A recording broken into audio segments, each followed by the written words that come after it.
Today on episode number 555 of the Teaching in Higher Ed podcast, a big picture look at AI detection tools with Christopher Ostro. Produced by Innovate Learning, maximizing human potential. Welcome to this episode of Teaching in Higher Ed. I'm Bonnie Stahoviak, and this is the space where we explore the art and science of being more effective at facilitating learning. We also share ways to improve our productivity approaches so we can have more peace in our lives and be even more present for our students.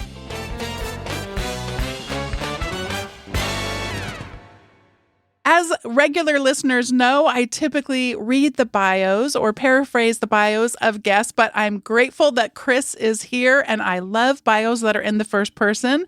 Chris has agreed to share a little bit about himself as we get started. Chris, welcome to Teaching in Higher Ed. Hey there, Bonnie. Thanks for having me. And yeah, I didn't know I'd be signing up for additional work, but all right. So a little about me. So, hey, I'm Chris. And I love teaching. I consider it just like a core part of my identity, right? I've taught at the University of Colorado in some way since 2011, first as a grad student in the classics program, then as an adjunct in the program for writing and rhetoric, and now as an assistant teaching professor in the Division of Continuing Education, teaching those same writing and rhetoric courses. I've also tutored a variety of topics since 2008, just, for a side hustle. My passion for course design actually initially started as a necessity. Adjuncts live and die off the reviews, and to me, it just made sense to do whatever I could to make my classes as positive as possible, right? If they're super polished, that's great for my career. In addition, a bigger variety of classes in my quiver seemed like it would help guarantee some course loads, right? If I can teach online or in person or hybrid, if I can do evenings, 4-week, 6-week, 8-week, 15-week, just seemed like a good way to guarantee that I'd always get a class. So little by little, I began doing more course design work with the Learning Design Group at CU, and I love that I get to work with them. I help them run a month-long introduction to online teaching, but I also give talks to them pretty regularly, including the one that got me invited here. And I do a ton of one-on-one mentorship with them, often with faculty designing their first classes or faculty who are really passionate, but maybe a little unfocused. And honestly, it's one of the most joyful parts of my job. In spring 2023, I noticed AI is suddenly show up in the classroom and causing tons of issues. I think a lot of faculty remember this moment. I think all of us remember that first paper we got. We're like, this feels weird. And I started trying to update my courses just to respond to this new tech and how it was impacting me. But because of my unique role as both faculty and staff, I was able to observe how this was impacting kind of everything. And every facet, every office I was working with was having a crisis about this. And so it allowed me to kind of get involved in a variety of ways. So I've been involved in vetting products, discussing policy at the university, leading trainings, but also, again, doing a lot of that one-on-one mentorship and trying to advocate for faculty points of view on this as well. I don't know if you've seen the movie Blade, but I'm sort of like that day walker, except like administration walker. I don't know. I'm half faculty, half staff in my contract, and it gives me some just unique perspectives, I think. I am so glad for us to get to have this conversation, Chris, and thank you for that wonderful introduction to yourself so we can get to know you a bit. Yeah. I feel like at least I am self-aware enough online to know which of the memes are really overdone and I should avoid them. But there is one I have not been able to find a less overused meme than this, and it's Jason Bateman, and he's kind of something happens, and he's kind of like he has this expression, and Chris is nodding his head. So I don't even know the context that it's from, but that is how I feel. And I will link to this in the show notes. So if anyone has no idea what I'm talking about, I'll link to this Jason Bateman, the expression on his face. But it's kind of like, yeah, but no. No, not really. And that is how I feel with friends, dear friends, and colleagues who are understandably frustrated with students using artificial intelligence and wanting there to be a panacea for it. And the panacea that they want is give me the detection tools. We had it for plagiarism. Let's have it for AI. And that's why I was so excited to learn a bit from you today. I almost titled today's episode a legit interesting lit review, but I actually find a lot of literature reviews interesting. But you're going to be providing for us an overview of what do we know about AI detection tools. So let's start off, Chris. Just tell us a bit, what are some of the common misconceptions that we can have about AI detection tools? Yeah, I mean, I'm going to say up top, I'm pretty biased in this. I think there are certain things they are clearly demonstrably good at and things they are demonstrably not good at. But I really do think that if you talk to people, you're going to get extreme views all over the map. I have had at that presentation I gave, there were a number of people there who firmly believe that AI detection can't detect anything reliably, that it's essentially a coin flip. And I think that is a pretty big misconception. But also, there were people in that room who thought, oh, yeah, this is actually a magic bullet. It's perfect and couldn't make a single error. And that's also definitely not true, right? I think there are very clear things that it can and can't do. And it also increasingly seems like it depends on the tool. Something like GPT-0 has very different capabilities than Writer AI, than Turnitin. And also, they're developing these things in different ways, right?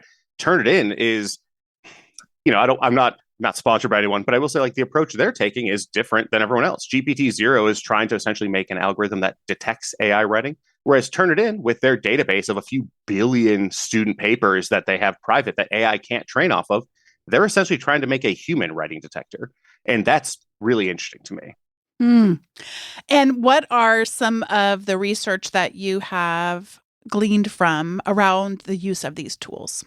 So one of the things I really want faculty, if you only hear one thing from me that you internalize, one of the big ones I want you to get away from this is it is basically impossible for you to be reliable at detecting AI writing, right? I think all of us, myself included, I teach writing. I like to think of myself as a writer. I dabble with words on occasion, right? And even I rarely feel 100% confident. And even then, it's only if it's like unedited output or something like that.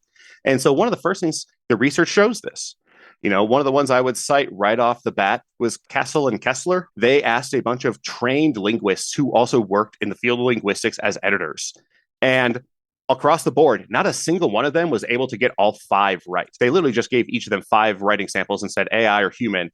None of them got it 100% right. And on the whole, the entire group was barely better than guessing. And I think about that a lot because I think most faculty that I work with, myself included, have some level of confidence that we are smarter than the average bear, that we can look at these things. And I've seen enough papers that I can reliably pull this out. But I actually think that instinct really needs to be fought here, right? I think that it is, don't get me wrong, I am not saying that you have never looked at a piece of writing and been like, oh, that's definitely AI and been right. Of course that's happened. But there also definitely have been times where you have looked at it and been wrong and you're just not kind of factoring that into the personal data bank, so to speak. And when we're talking about student writing, that can really matter, right? If I look at an article online and think it's AI and it's human written, whatever, who cares, right? But if I do that in a classroom, I could really mess up someone's scholarship. I could mess up someone's livelihood, right? Someone's career in the very beginnings. So that's one of the things I really like to point you off the bat. I think another thing that can be helpful as we start to explore this is to not talk about it in dichotomous terms. And just like with plagiarism, there is a whole spectrum of things where I'm literally paying someone to write an entire paper for me, and that's off of a prompt, perhaps accompanied by a rubric or something like that. Yep. All the way down to using a tutor or a writing center coach, something like that, and which of course would not be missing any academic integrity. I want to be clear on that. And that's where I have been confused myself a lot and continue to this day to still wrestle with this idea, even for myself, of wanting to be transparent about when I do or don't use it. But then I'll think like, well, I have this really cool app on my watch where I can just tap they call it a complication, but basically tap a button on my screen, if you will, and start talking.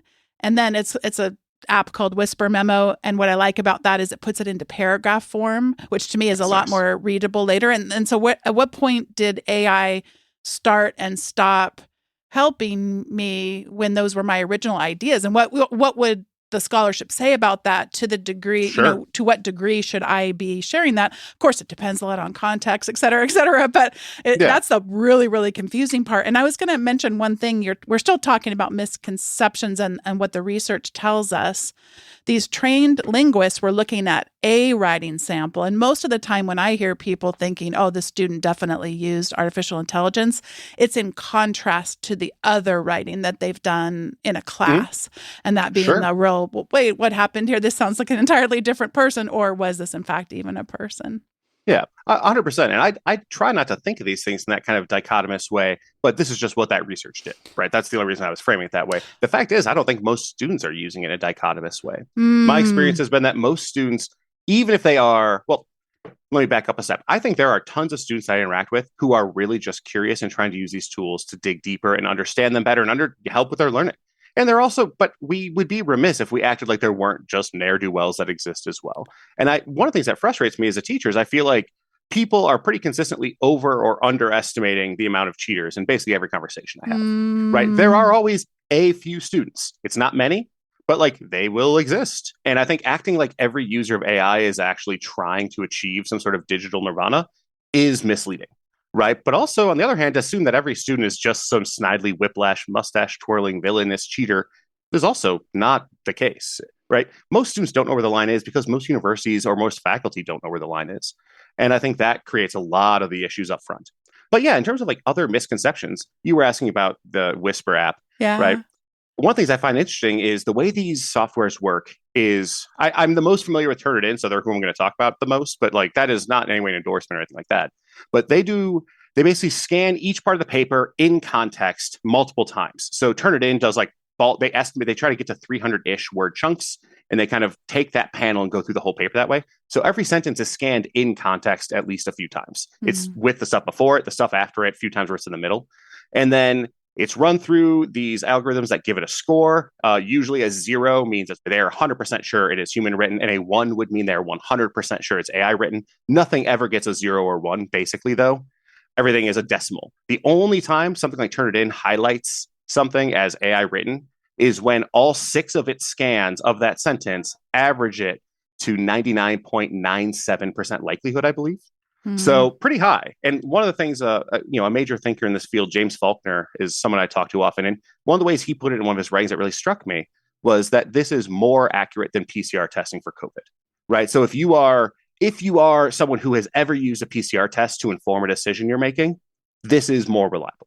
And that being said, though, when it misses, those misses really matter, right? And I think that's where a lot of the anxiety over this comes, right? Because faculty are most interested in something that can help us save time in the classroom. AI detection can do that. And 99.7% accuracy for that need is enough. But for the administrative need of like, that might be the reason a student loses their visa. If they're an international student, if they get accused of academic dishonesty, that's probably not high enough. And I think that disconnect is where a lot of the tension currently comes from. I honestly think that people outside of the classroom don't realize how much work has increased inside of the classroom because of AI. But vice versa, I think people inside the classroom don't realize all of the complexities that come with suddenly just enabling something like that and all the processes that would need to be updated. Tell us about some other research that you've uncovered around the use of AI detection tools. Sure. So there's a slew of really great papers. A bunch of these I'm sure will be linked in the show notes, right? But Perkins et al. Is sort of the big cited one where Perkins and his team, they went through using a bunch of different AI detection tools and also a bunch of adversarial techniques for circumventing them, right? First of all, just asking ChatGPT to write a paper saying that doesn't scan like AI or something is actually pretty effective. So they did things like that. They tried different ways of jumbling the text and all that just to see how reliable or not these things are. And what they generally found is that most things were some amount of accurate with completely unedited text, and then there's a big drop off a cliff. And this is kind of, I would argue, what you see in most of the research. I do want to add this one caveat, though, that a lot of these studies, so the big 3 that people cite the most are Perkins et al., Sadasivan et al., and Weber-Wolf et al. And these 3 all generally, I mean, there's a lot of nuance to them, but they generally find the same thing, that totally unedited AI detection is reliable, some amount of reliable, arguable reliability. And then everything after that is increasingly less reliable. The more manipulation of AI output has happened, the less likely it is to be caught. To me, though, as a faculty and instructor, I hear that and like as a good thing. I want my students putting work in. I want my students, if they're using ChatGPT, I love that in some ways. I think I want them getting practice on these things. They're going to be part of their future careers, their future lives. And I love that my classroom is a stage for that. But it is also illuminating to me that it's pretty reliable at catching the A 100%. Because that is actually the thing I most want to push back against. And so those 3 studies really focused on the efficacy and the accuracy of those things. And we can come back to that in a second, because I also think there's some methodological errors and counting errors that they make in a few of those studies, most specifically with Turnitin. Turnitin reports its scores in a totally unique way. it's the only one that gives you a percentage of the paper that it thinks is AI written, whereas every other one gives you a score that is how likely it thinks the thing is AI written. And those are just different scores that often make it hard to compare to other tools.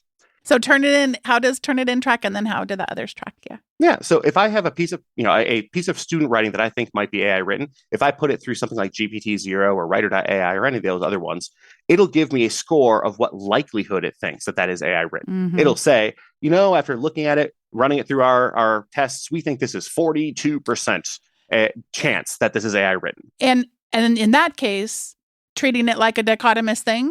Okay, good. Most of those do have advanced versions. So I have a paid version of GPT-0. With that, you then can go into the paper and it'll review the sections it thinks are AI written, and it'll tell you certainty on each of those individual sections.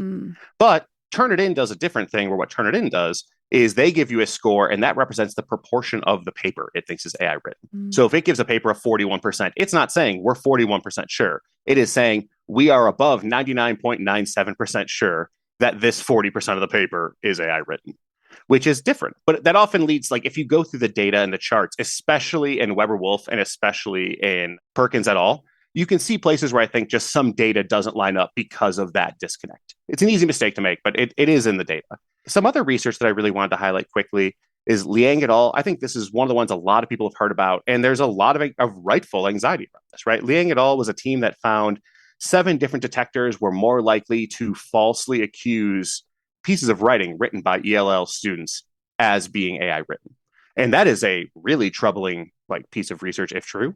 But part of what I think is important context to keep in mind here is first of all, the things they were looking at were really weird comparison. The things they were comparing were 91 TOEFL papers and then a bunch, I don't remember if they give a number, just a handful of 8th grade papers from American students. And those are things they were comparing about accuracy. I think that's just kind of a weird data set. And there have been subsequent studies that try to confirm this. And actually, most of the studies tend to go the other direction, right? The biggest one would be Zhang et al. And this team has actually published multiple pieces on this. They both published a conference talk proceeding that led to an article, as well as another article that was their separate data. And both those articles come to the same conclusion. They actually would argue there's a very, very, very, very minor bias. It is not statistically significant in their research, they clarify, but there is a small bias against native speakers. That will make more sense if you really think about how these tools are made, right? These tools are generally trained on pieces of literature, media, art written by native English speakers, right? They're trained on journals. They're trained on newspaper articles, Wikipedia, things like that. They're going to sound pretty idiomatically native English speaker. And so Jiang et al., those 2 studies generally support that. They actually find that there is no bias against ELL. And where this leaves me is wanting just to see more research on this. Because if Liang's hypothesis is true, that's a huge red flag. That's a blaring red light. We should not be using A detection at all. But it hasn't really been corroborated by any other studies that have used bigger data sets or more comparable data sets, right? I mean, for what it's worth, Zhang et al., one problem with Zhang et al. Is that because they were only looking at the ELL question, they actually used no adversarial prompting, no anything. But what they used was GRE essays.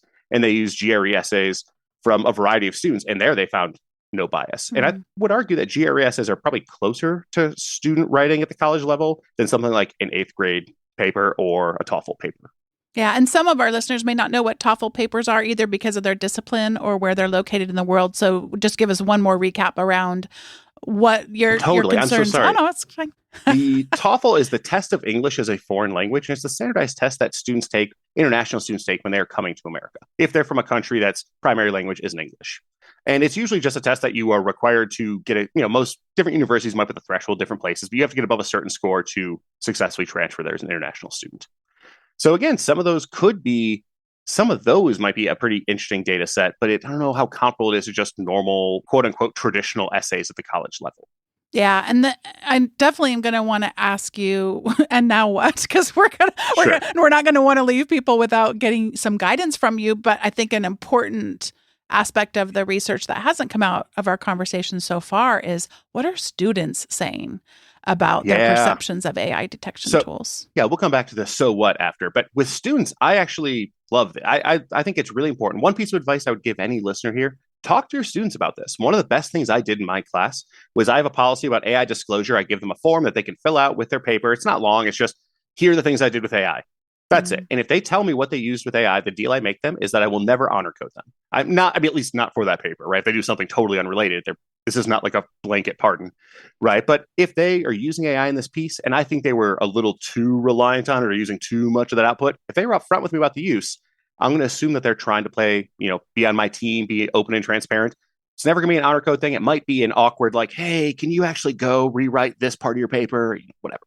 But I would encourage faculty listening to this to do something like that with your students, because you'll be really surprised the uses that your students have for these things. I guarantee there are students in your class using these tools in ways you have not expected and things that you have never considered. This has always been the case, right? Like the younger generations are always using technology in ways we would not consider. But what my students are saying, it's all across the board. Most of my students are pretty upfront about using AI in one way or another. I'd say about 3/4 to 4/5 of my students have given me an AI disclosure at some point. And just tell us a little bit about what that would look like. So tell us what you're going to see, a typical AI disclosure form, what it might look like for you. And what kind of an assignment are they doing it in relation to? So I give them the opportunity to use it for anything. They could do it on a discussion post if they wanted to. Most often I'm seeing it in essays and in presentations, the bigger assessments in my writing courses. Also, though, I'm seeing it in scripting, right? I have students who will make videos for their classes and they'll regularly be like, here's the script. I used AI in these ways. And so what I usually say is, if you're giving this AI disclosure form, just tell me what you're doing. So usually it is literally a paragraph that will say, on my honor as a University of Colorado student, I have used AI or AI tools in the following ways in this paper. Then they give me a list. And then after that, I do ask them to give me a few sample prompts. They give me that. And then I have one last spot where it says, if I use ChatGPT, here are some links to the chats I used. And they will link me chats. And this is a online form. And is it a checkbox of the ways that I might have used it, or is this an open-ended text It's field? open-ended. And honestly, I should make it a web form at this point. I've been pretty lazy and I just have it as a Word doc that they can copy paste to the end of the paper. Got it. Being real old school lazy there. But it works, no, it right? doesn't sound lazy at all. It actually, I would have a tendency to make something more complicated than it needed to be. And then there's another context I have to go to. And having it right there in the paper sounds like a really smart way to do it. Anyway, sorry. It's just at the end, it's nice because it keeps it all together. So when I get to the end of the paper, I'll read it and be like, wow, parts of that seemed a little AI. And then I'll be able to look at that and be like, oh, okay. The other thing that's about that is I tell students, if they're doing that, I really encourage them to give me a link to their Google Doc or to their Office Online, Office 365, wherever the online one is. Partially because both those keep revision histories. And I think you can usually see the fingerprints of AI use pretty well. I mean, there are definitely tools that are made to mess with version history, but also in my experience, to this point at least, those tools are still pretty obvious, right? But if my students tell me I used AI to help me with my introduction and my conclusion because I was drawing a blank, and then I went in and I edited it to make the introduction fit my paper more, I can probably go into their Google revision history, see a place where an entire introduction pops into existence, and then see them editing it. Yeah. So if their AI disclosure matches the things that I'm able to look at in the revision history, we are kosher, we are good to go. So what I'm ultimately trying to do here really is help my students develop a new writing process, right? A writing process that I don't have. And that's, I think, where a lot of faculty feel a lot of anxiety. It's hard to be asked to teach a thing you don't know yet, right? But these tools, it would be very difficult for me to look at these tools and not realize that they are going to change the way that people just process ideas and organize thoughts and organize those thoughts into a paper, right? Of course they are. I have students who, maybe because of the pandemic or what, but have issues where they're way more confident and comfortable talking to a chatbot before they want to talk to a person. And if they want to use ChatGPT to help polish their ideas before they raise their hand, if that helps them feel more comfortable and safe to do that, I love that tool exists, right? But I kind of need to update. I need to come up with policies that help them come up with a more updated writing process. And that's hard, right? And I wonder, honestly, how it must have been for the faculty, in the 90s when the internet suddenly came out, right? This was a whole new thing. The writing process pre-internet looked totally different. And these tools totally changed it. You've touched on a couple of times some of the consequences that we really want to have center of our minds and our hearts and any potential actions we might take. You talked about students potentially losing their visas. You talked about students we might inadvertently be discriminating against and some of what could or could not be emerging from the literature there. This part about wanting to make a writing, or really it's a creation process more broadly, more visible. And those of us that are in varying disciplines, as somebody who makes a podcast, as somebody who's written, we know and we trust that the labor that goes into the creation process is both challenging and worthwhile. And that this is all part of our attempt to have students be able to see that. And it's very hard to have anyone ever see value in something being challenged in that way until they actually experience it. Yet every time I know so many people are concerned. I'll link to this in the show notes, but the author's name isn't coming to mind because I just saw it on LinkedIn this morning.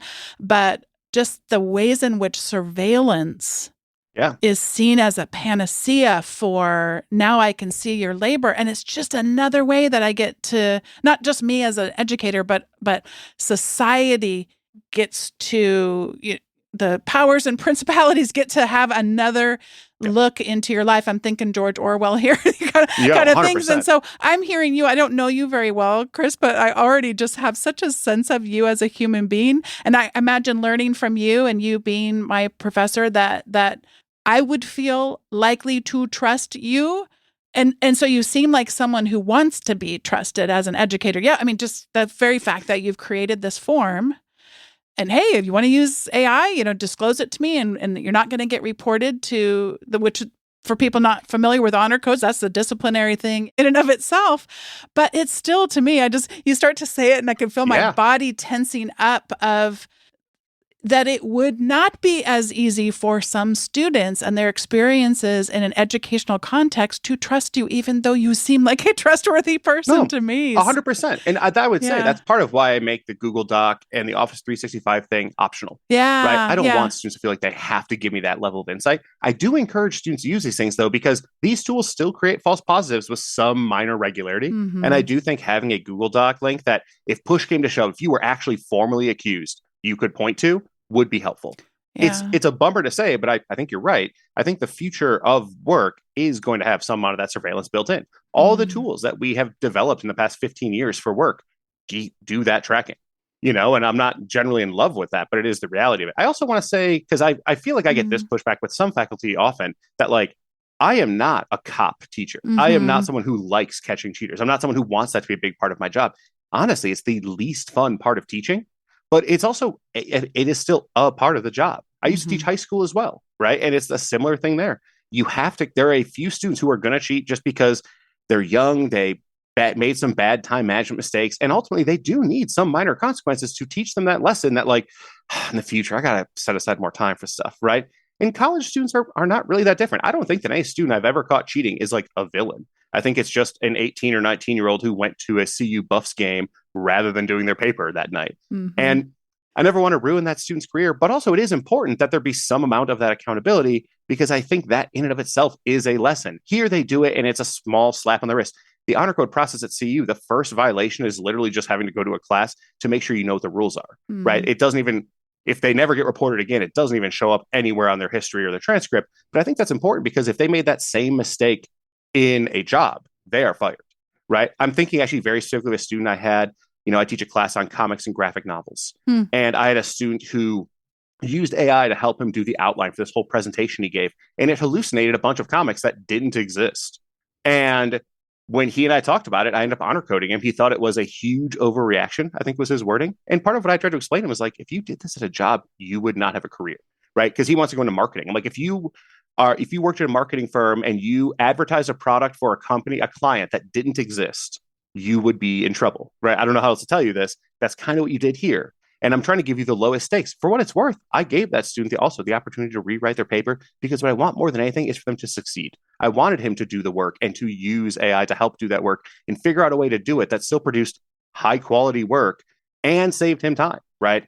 And that's, I think, where the kind of goal is here. I'm a big believer in a lot of Mahabali's writing about AI, that these things, we can really teach students new ways of using these things that are productive and enlightening and exciting. We can use these tools to have students reflect on who they are. And what is this? If AI is some form of mirror, what does this tell us about us and society and all that? There's all these really cool reflective things we can do with AI, but I can only do that if I'm actually sure students are doing at least some parts of the work. And I think that's the place where AI detection has some level of a spot. Thank you so much for that example. It's really helping me, and also I think just helping listeners get a better sense of you. I was instantly having this flashback to probably something like 20 years ago where some person new in their career didn't realize that you couldn't just take the Grateful Dead and put them on a t-shirt and sell them. But somehow that got past whatever, executives may have been responsible for, double checking the work, that kind of thing. And it resulted in a lawsuit, et cetera, et cetera. And just the way that you phrase that, I think I'm hearing out of your example, the idea of authentic assessment, that you really are the care and time and effort and communication that you're putting into it is designed around a set of values that are consistent with that. And I mean, because without that care, without the concern, then why would you even need probably AI detection in the first place, or any intermediary? So yeah. Let's be very clear. There are faculty that I work with in the business school who do not care about AI detection because they do not care about how their students use the work. Right. There are faculty I have seen where 100% they view the development of these AI tools as just an excuse for grade deflation. What used to be a B is now a D. And you have these tools that do all this work for you. I'm expecting that your work look incredible. And, I had a meeting with one of these business professors, and we had this long discussion about what are your learning outcomes. And it makes total sense in his course, right? He is teaching a course that is entirely about just teaching students to make the best product possible in this marketing context. And if you're using AI tools or not, they do not care. They just care about the quality of that output. And AI just allowed them to deflate that grade average in a way. And I really do think that different faculty, different departments, different divisions should be thinking about the learning outcome goals in that way. I don't think that professor is wrong. It makes sense to do it that way. The unfortunate thing, this is going back to the metaphor Mahabali often uses about what type of role, if the university's goal is to teach someone how to run a bakery, what kind of course are you teaching? Are you teaching the baking course, the bookkeeping course, the property value, how to find a good location course, right? Running a bakery takes a bunch of different things. The unfortunate reality is that being the program for writing and rhetoric, my course teaches the baking part, right? Like I am specifically teaching process, so I have to get all involved, right? 100%. When I used to teach classics, I do think I would have a different approach. I fully believe that, but I don't. I teach writing and rhetoric courses, and what I need to do is make sure my students are developing some type of functional writing process and creation process for later in their life. Yeah. And I think that's the way where I find, so going back to the so what that we talked about before with AI detection, to me, and I guess I should say one last thing actually too, one last little piece of research I want to highlight. So one other thing I want to draw people's attention to that gives me a lot of hope is this Kaggle competition that happened in 2023 into 2024. And basically Kaggle is an online website. Because all websites are online, but still it's a place online where people do competitions and put forward big money prizes and people code to compete to get to those prizes. And there was a huge one on AI detection. And ultimately what ended up coming out of this was a number of teams were able to develop totally independent models that got above 97% accuracy. And again, these were just random teams of people putting together things that they were just curious if it would work. What that tells me, though, is that this is going to be probably a continual arms race. I think we are going to keep seeing AI tools come out because there are a ton of AI tools that are explicitly aimed at cheating, right? I don't know if you've seen iThor, it's author, but AI Thor. But like its entire thing is writing college level papers that are undetectable. That is literally what it's marketed as, right? There are tons of these tools. They're going to keep coming out. And those are the tools I don't really want to see my students using. And I'm hoping that by shuttling them more towards these productive tools that I think are maybe more above board, that can be a healthy thing. But in terms of the so what, we asked, at the very beginning, what are things faculty should take away from this lit review? What I personally have taken away from it is that I think AI detection has a place, but its place is limited. I don't think it should ever be the sole reason a student is getting honor coded, first and foremost. If you are any sort of, I think this student cheated, this AI detection report makes me think that I'm going to report them, I think that is too short of a process. I know people would want it to be that short, but it's not. But on the other hand, I do think they are reliable specifically for catching what I would call lazy use of these tools.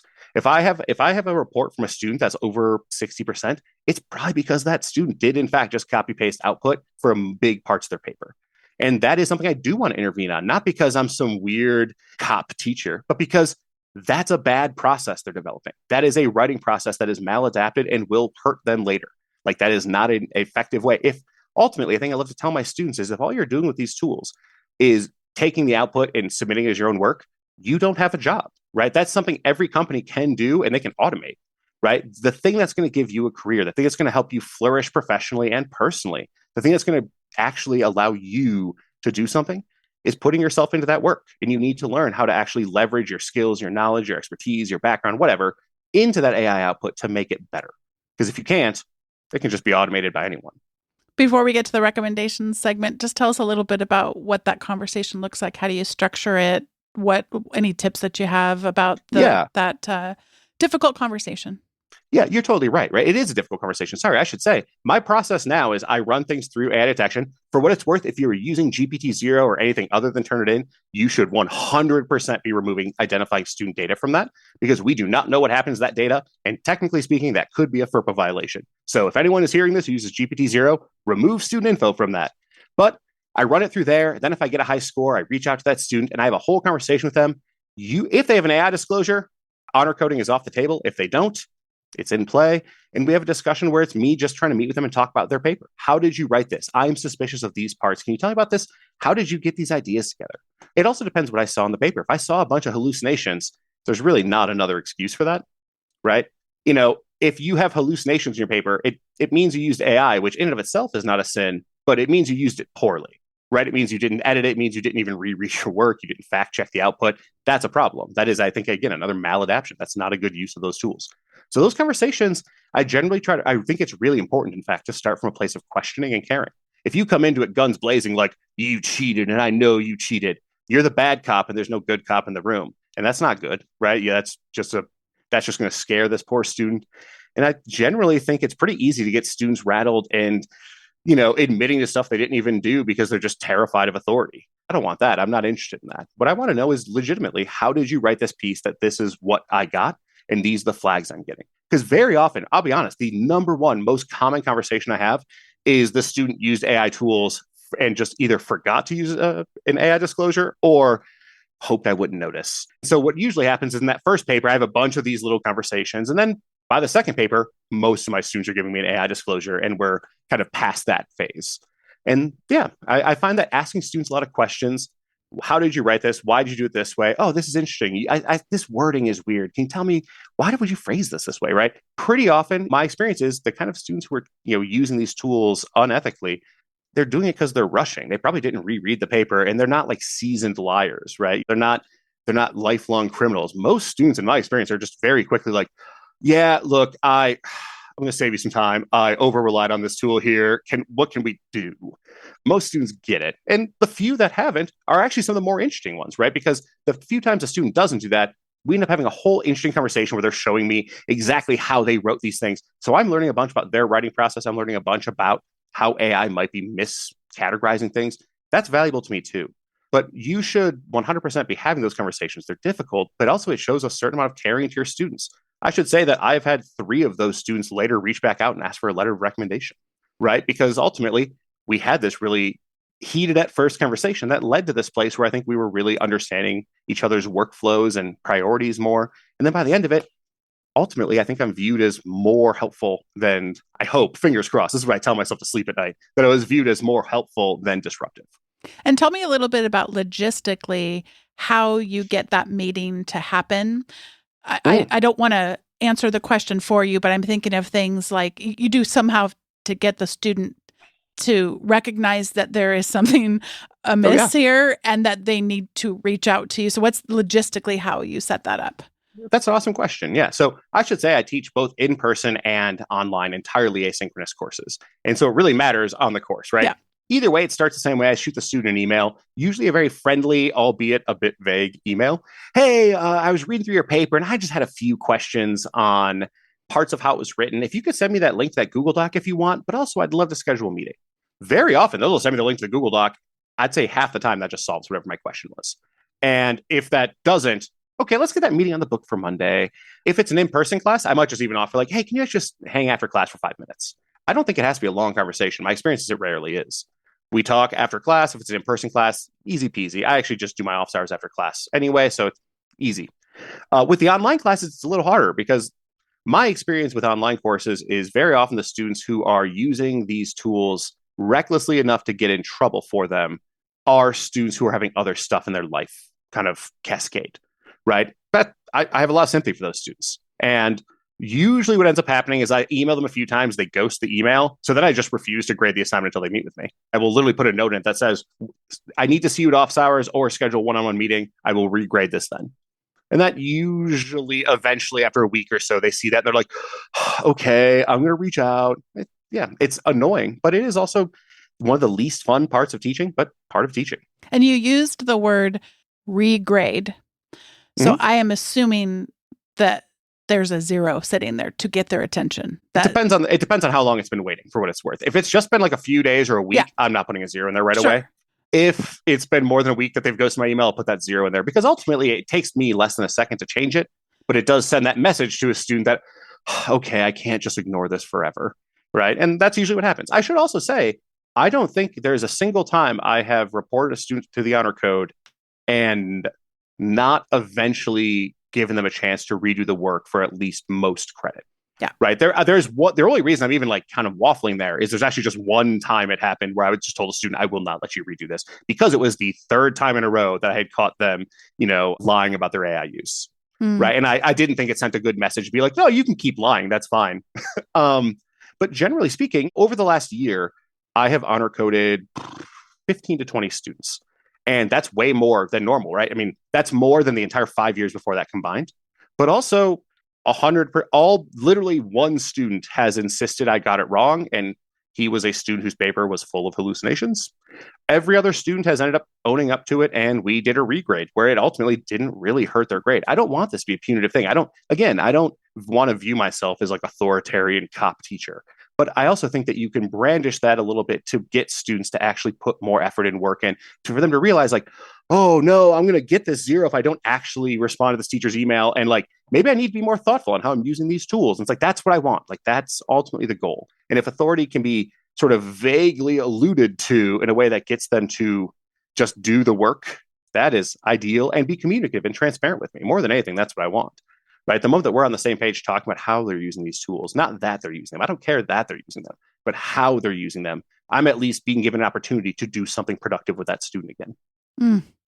This, I could keep going, but that's all right. I have to behave myself and move us to the recommendations. This is the time in the show where we each get to share our recommendations. And for the first time that I can remember, although we've had a lot of podcast episodes, but the first time I can remember, I'm going to recommend not to do something. And then I do have another more positively oriented recommendation as usual. I am going to recommend don't buy one of those tiny sticker printers, even though they look cute. We were in a situation over the holidays where our son had asked for something rather large, and our daughter had not been at all specific about what she wanted. So we were trying to make it even and fair. And so I think consumerism just reigned the day. And on Amazon, I had seen these adorable little sticker printer thingies, and it was like a rainbow color and so shiny. And I was like, this is just perfect. And so I bought one. It turned out that not only do they have different models, some of them actually print stickers and some of them just print slips of paper, which I didn't even realize. So I had bought her the wrong thing. But even then, she had just remember when she was so grateful about her gifts. And please don't let me characterize her in a way that's not at all accurate. Such a kind, sweet girl that just was happy to spend time with her family. But as we were discussing this and my husband's having her download the app that went with it, he was trying to like say it behind her, like, totally shady app, and you had to be over 18 for the app, and it's like it's clearly geared toward children. Not a good thing. And then she was just like, I just don't even know why I would use this. And as soon as she said that, I was like, yeah, because you wouldn't, because, I was just trying to make it even and fair. So anyone who's worried that she didn't get justice, she certainly got justice and got to have the money and, other things that she's interested in. But don't buy one of those tiny sticker printers. There's a lot of other ways you could be creative and a lot of other cute tech gadgets. That's one I'm going to definitely recommend against. And then I want to recommend a television show. My friend recommended this. It's called A Man on the Inside. It's on Netflix, and it stars Ted Danson. And I'm going to read the description from Internet Movie Database. Charles, a retired man. By the way, I'm not giving anything away that you wouldn't see in the 30-second preview of it. Charles, a retired man, gets a new lease on life when when he answers an ad from a private investigator and becomes a mole in a secret investigation in a nursing home. I loved this show so much. I binged it over like 2 days. It's just a single season. I think it was something around eight episodes. So it doesn't, 30-minute episodes doesn't take that long to go through. And it's just wonderful about aging. There's some themes around Alzheimer's. People know that have been listening for a while know that that's been a source of pain and grief in our family and continues to be so today. And it's just a wonderful, heartwarming look at aging, at family, at friendship, at the meaning of life. It's a beautiful show. I really, really enjoyed it. And I am going to pass it over to Chris for whatever you'd like to recommend. Honestly, that's a perfect transition. But I do have to ask, like, how is Ted Danson still making so much good? Like, he is constantly producing like banger TV shows. I love The Good Place. He's one of the best parts of it. He is such a good like straight man comedic character. Yep. You know, like, anyway. So the reason it's a good transition is I'm actually going to recommend a graphic novel. And this is a graphic novel I reread every 5-ish years. Because I don't know, I get something new out of it every time. And it's Day Tripper by Fabio Moon and Gabriel Ba. I don't know if you've ever heard of this, but it's these two Brazilian twin brothers are the author, and the other one is the actual artist. And the entire gimmick of it, it's 10 issues. At the end of each issue, the main character dies. And it is just about how would they have been remembered at this point if they died at this point in their life, right? Things they accomplished, things they regretted, things they loved, things they hated, how they are remembered by the people in their lives. And then the next issue is like, okay, but if they didn't die then, okay, we go forward more in their life. And then, okay, if they died in their 30s now, right? And so each issue is this kind of pensive look at aging and mortality and the legacies we leave, the lives we affect, and how that changes. You know, I find it to be a pretty, the first time I read it, I was a young, angry 18-year-old, and remember reading it and seeing so much myself in one of the issues.